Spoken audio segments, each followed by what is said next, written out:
I'm going to talk about the basically the event that we had in Juba, which was the largest of the British Council Africa's policy events this year, and it seemed opportune at the time of South Sudan was the newest nation in the world. 9th of July 2011, I think, became a nation. A very difficult place to work. The British Council had a new office which was the back room of the most notorious nightclub in Juba. I think it still is there. I mean, the office is still there and it's still notorious, the nightclub. And we thought it was the moment to take the opportunity to get a lot of people together, certainly not from the British Council, but from a lot of international organisations and a lot of academics from around Africa in particular, to get together, talk about language in education and see to what extent we might be able to apply this to South Sudan. And we had a good representation of South Sudan, South Sudanese policymakers, people. The Deputy Minister was there, and I hope to read you something from the Deputy Minister in a few minutes.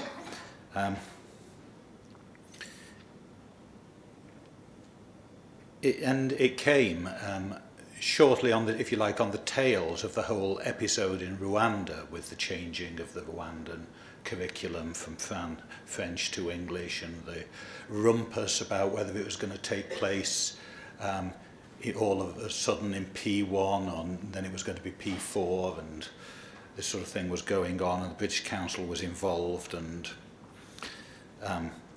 I think everyone learned things from that. And that was talked a lot, and the Rwandan representation was there, and they came in for quite a lot of stick from almost all their African colleagues and all the academics there.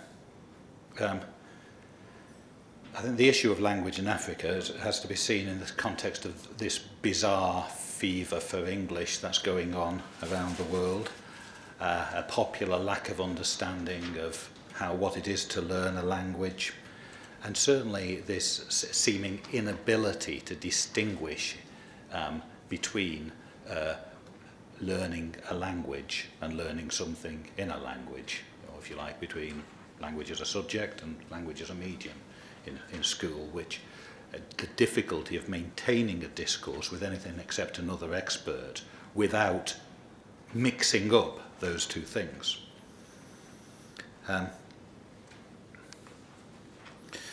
But part of the thing was the issue of the language in education problem was minor in the context of the post-conflict situation in South Sudan, where there's still quite a lot of lawlessness, conflict, enormous poverty, 80% plus illiteracy, a lot more than that for females,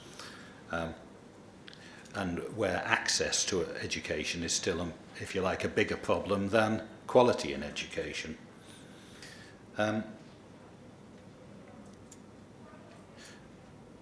paper I gave there was basically setting out the Council's position on some of these issues, especially after the Rwandan affair. And if you see the consensus of opinion, luckily I'm following Helen, who's basically given us an overview of what mother tongue based multilingual education is, and this was the outcome that we saw. And we've the proceedings are about to be published. This will be on our website from about middle of January, we think. As you can see, it hasn't got its pages in yet. It's still in draft form, but essentially some of our great friends are there, you see, in three sections. A section on general principles of language in education policy, then a part 2, lessons learned from Africa and Asia, and part 3, part 3 starts somewhere there, which is moving from different African countries to the South Sudan situation. So it will all be recorded there.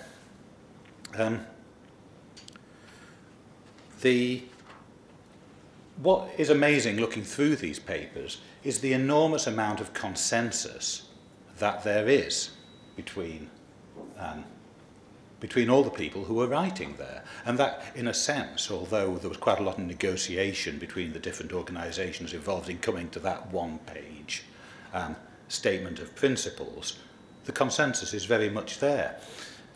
It's interesting, Gibson, you threw up the idea of, if you like, the conflict between the applied linguists who say basically mother tongue based education is a good thing essentially, and if you like, the whatever it is, the people who say we need English, we need more English, because I feel to a great extent that is broken down as soon as you analyse and if you like, dispel the myth that being plunged into English at the age of 5 and being confused in the classroom is any way equatable to knowing English or coming to know English. And so, if you like, within that consensus, the argument seemed to shift from whether or not English to whether it was, the consensus was that it would be a mother tongue based multilingual education model, and the debate would be around, is it an early exit model or a later exit model? In other words, when would you start learning in the more international language, so to speak, the ex-colonial language, the European language, whether it's English or French, or even Portuguese in some places.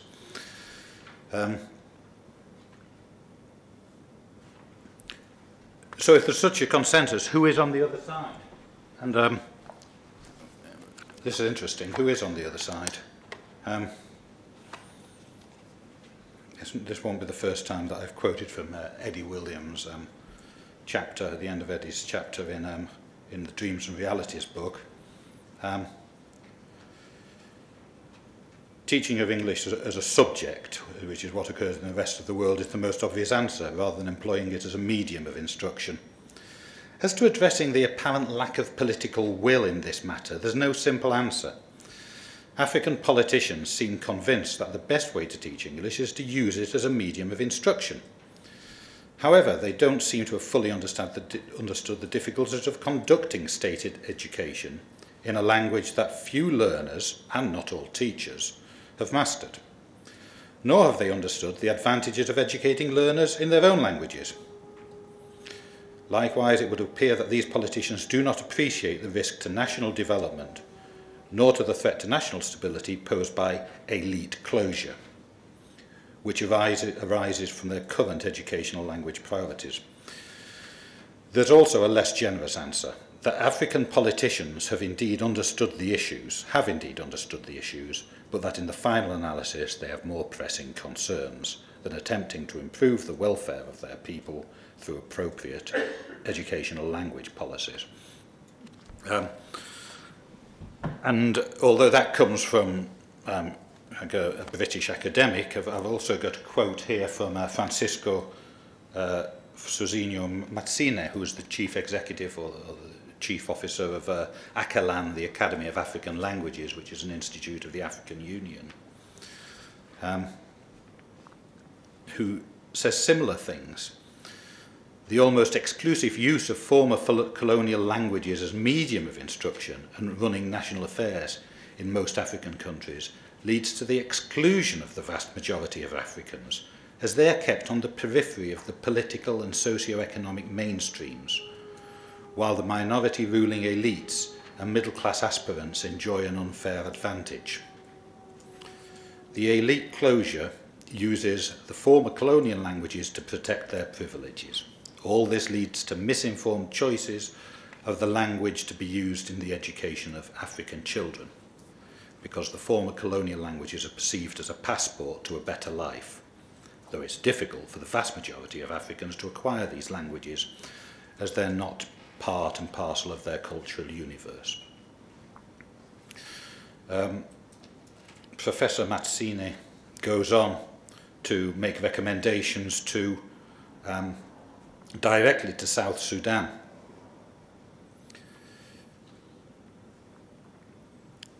I can only hope that the Republic of South Sudan, says Professor Matsine, will not make the same mistakes most of African countries have made unwittingly. Otherwise, as I stated above, it would be a pity if language, the only effective tool used to articulate all that inspired and informed the birth of the Republic of South Sudan, were to become the main barrier to the aspirations of the vast majority of the citizens of this new member of the African Union family. Yeah. How much have we got? A few more minutes. Okay. Yeah. It was interesting what Rekina said before from the Open University, that what we did notice that when I was making these points in Juba, quite a lot of people were quite surprised, people from other organisations were surprised what the British Council's position was on this, as perhaps the Council is seen in a rather single dimension as promoting English. Part of the Council's mission is indeed to develop a wider knowledge of English in the world, but another explicitly stated fact is one of its missions is to the advancement of education in general. And I would say that firstly, a dedication to access to education is part of our mission. Secondly, overall quality of education. Thirdly, the ability to have an education in a language that you understand, and so you'll be able to get something out of it. And fourthly, perhaps, yes, let's teach English, but let's teach it well. And we prefer less good English teaching to more bad English teaching.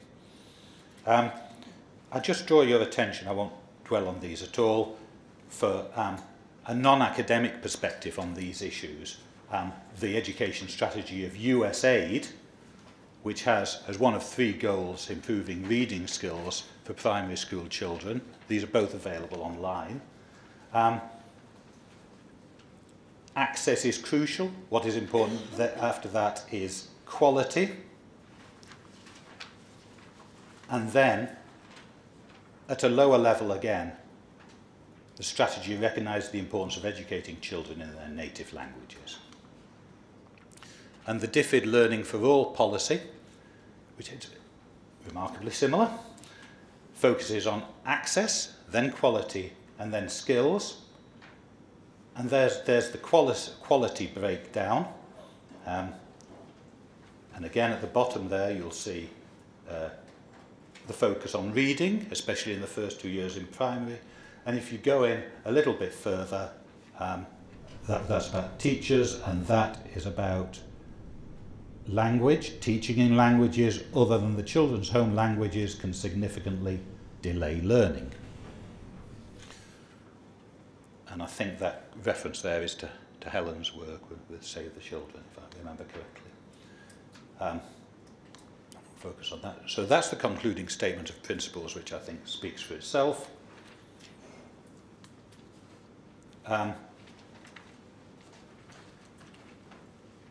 Howell referred this morning to our next big event, which is the organisation of the every 2 years Language and Development Conference in South Africa this year, which will pay great attention not only to the current Millennium Development Goals, but also to what happens after they, what do? Do they expire in 2015? They were supposed to last from 2000 to 2015. There is this very interesting document from UNESCO showing us how language impacts on each one of the 8 goals. And please watch out for our conference in Cape Town in October. Thank you very much.